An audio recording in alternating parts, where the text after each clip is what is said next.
వధువుగానే మారిపోవే ఈ క్షణం స్వయం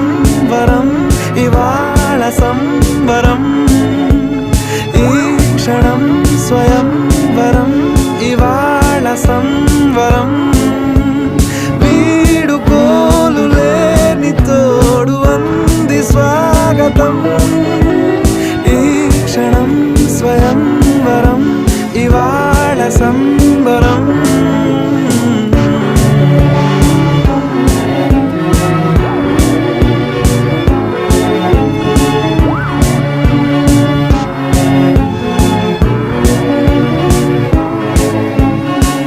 ఇవాళ నింగిలోని తారా తళుక్కు మంది ఎదురుగారా వయస్సు తీరికుండదారా హాయ్ హాయ్ హాయ్ సొగస్సు పంచుతున్న